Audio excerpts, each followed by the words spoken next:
going on, guys? Welcome back to another one. It's been a while since I've uploaded a video, actually. Recent turn of events actually has kind of had me thinking about what my next move is going to be. I just need to get some stuff on my chest and talk this out. I guess just to dive right into it, 2 weeks ago my girlfriend ended up moving out.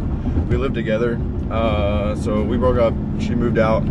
So I find myself in this apartment where my rent has suddenly doubled, and I'm just gonna talk about that part of it. I'm not gonna talk about like the breakup part of it, because that part doesn't matter. That's not the big issue.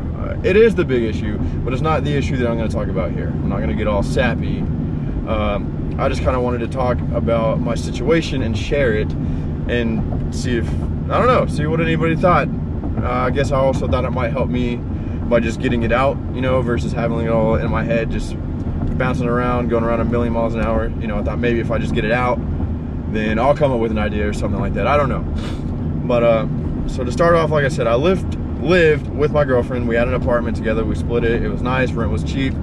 The car payment was easy. Everything was, you know, able to like set money aside each week and everything. Everything was cool. She moves out, and I find myself with my rent suddenly doubling. It's frustrating because you know, when finances get super tight, I think you immediately, there's two things that you try and do. One, you try and think, how could I make more money? What is something I could do to bring more income in, which I am doing. The second thing you do is skim through everywhere that your money's going. Look at everywhere that your money's going and try and find where you could cut back, where you could get rid of this, not pay for this, no longer do this, you know. And unfortunately, in my situation, the first thing that came to my mind is the car. You know, why do you have, you know, this $40,000 car with this big payment if, you know, stuff is tight at the moment? And I guess in my head, I justified getting this car because I knew the plan all along was to buy the car and to start making videos. Like, that was the day one plan that I had.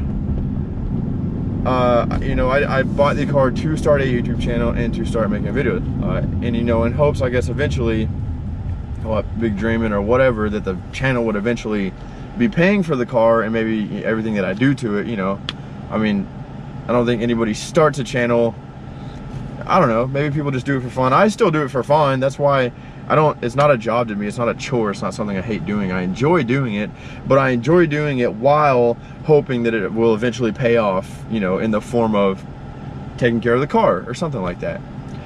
It hasn't got there yet, obviously. You know, the channel is, it's a slow, steady grind. It's a slow, steady growth. And I find myself in this, well, stuff is tight, what's the first thing you should get rid of? And I think the average person is going to say the car. I think that's just kind of common knowledge. What's the most expensive thing that you're paying for that you don't need? And it's the car, without a doubt. I mean, I don't even have to think twice. But if I get rid of the car, then there goes the hopes of, you know, there goes my vision. There goes what I want to do the whole time. The plan is out the window. You know, maybe to never be started up again, or, you know, I don't know if you go get a cheaper car and continue the channel with a cheaper car. I don't know. I don't know the answers to these questions. So I find myself in this position where it's get rid of it or keep it and keep trucking along and hoping that one day this thing does something, you know, to where it can kind of take the burden of the payment on or something like that.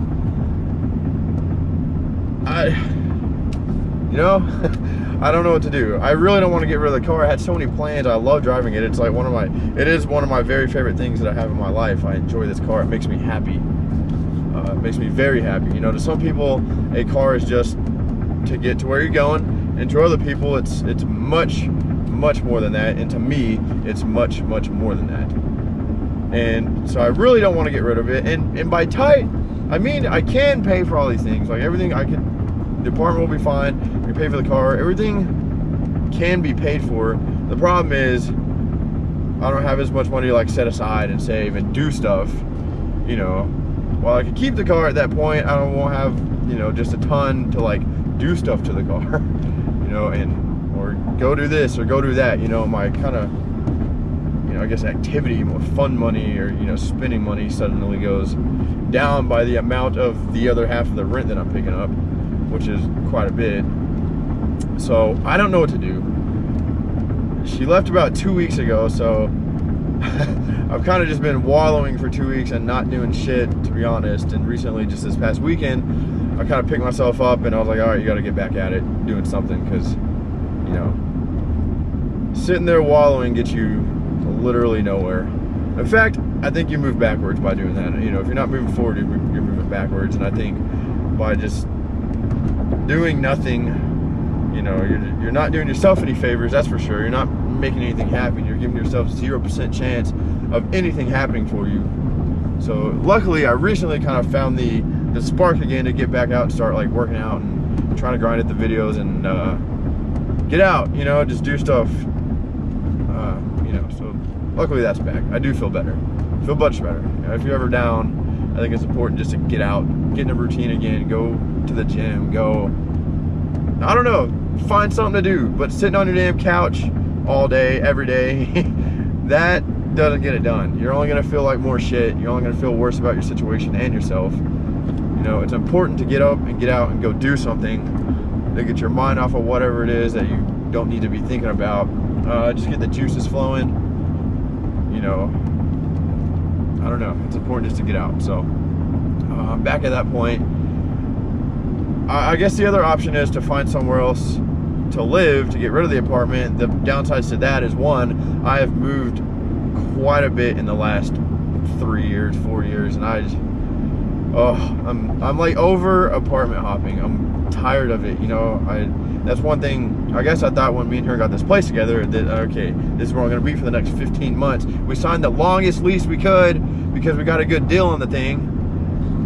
And so we're like, all right, well, if we plan on being here, we might as well sign the longest one that we can sign, because we got an insane deal for what it should have been. It's not cheap, but for what it is, it's a good deal. And that was gonna go up as soon as, you know, the lease was over. So we're like, all right, sign the longest one. So, you know, some downsides to finding another place is, one, I gotta move again. I'm tired of moving. And two, you gotta break the lease. And I have not been to the office. I have not talked to him. I don't know what that entails. I don't know what, I know what it is for some places. I know it's different everywhere. You know, I have no idea what that would be. I don't know if it's, you know, pay $1,500 and you can get out. That might not be too bad. Some places you have to pay out the remaining of your lease. That would be bad. Some places you have to like pay for your apartment until you find somebody to replace it, until they find somebody, or, you know, I don't know. I guess obviously you'll talk to them and figure that out. No problem. I don't know. That's something I can do. I just haven't. So, you know, if I could find somewhere that I liked and it was cheaper. Problem is, apartments are so expensive around here that it's like, even if I found somewhere that was cheaper, I don't know how much cheaper. Like, would it be so much cheaper per month that it's worth my time to break this lease and move again? I don't know. To me, it'd have to be quite a bit lower monthly payment for that to be worth it. You know, if it's $50 cheaper, $100 cheaper, I hardly find that worth it to move again. Yeah, moving sucks. Nobody wants to do that. So, yeah, that's my situation. This video was 100% just a rant.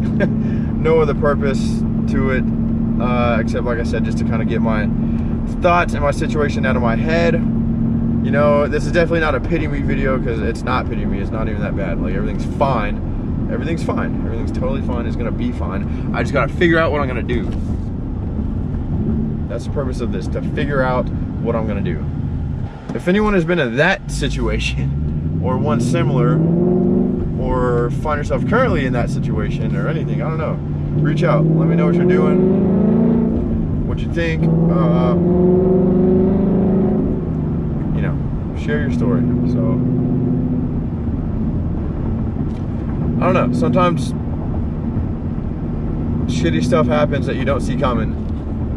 Not sometimes, all the time. That happens pretty, you know, stuff happens all the time that you didn't expect to happen, that you didn't calculate for, and you just got to find a way to deal with it. And I guess that's just what's happening right now. You know, it's just something else that happened that I didn't plan on happening, that I didn't really want to happen, but it happened. So, you know, what are you going to do about it? Are you going to sell everything and abandon ship, you know? Are you gonna abort mission, or are you gonna find a way to buckle down, figure this thing out, find a way to make it work, and proceed with your vision, you know, and get to the place that you see yourself being in the next 5 years? One of those is easy. The first one I said. The easy thing is to get rid of everything, abort mission, you know, just quit basically. Like, that's the easy choice. The not easy choice is to face it, pick yourself up by your bootstraps, and just keep grinding it, you know? And I think, you know, like I said, getting back out and working out and really like getting back in the routine helped me out a ton. And ambulance, what a dumbass. Oh, there's an ambulance and there's a car in front of it that did not move.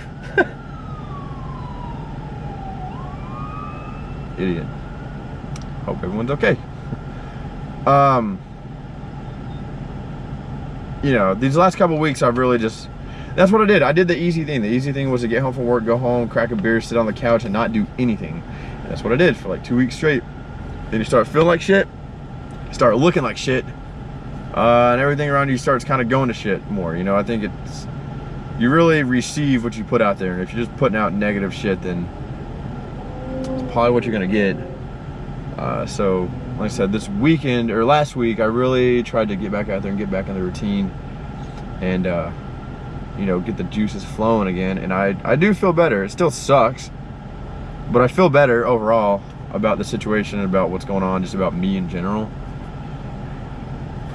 So there it is. There's my story. There's my rant. There's my whatever you want to call that. Thank you for anyone that's ever watched one of my videos. I know this channel is still microscopic, but I don't plan on quitting. I plan on proceeding on. And now I guess the upside to it is I have more time to do this. You know, I really don't have any other obligations. I have work, personal life, and what other, you know, all the free time that's left can be going to whatever I want it to be. So hopefully I pump out a lot more videos a lot more frequently and try and get this ball rolling. But thanks to anyone that supported, watched the video, left a comment, liked it, anything. Thank you very much. I certainly appreciate it. I hope you have a good weekend. It's Saturday morning right now. I just went and took some pictures for a job.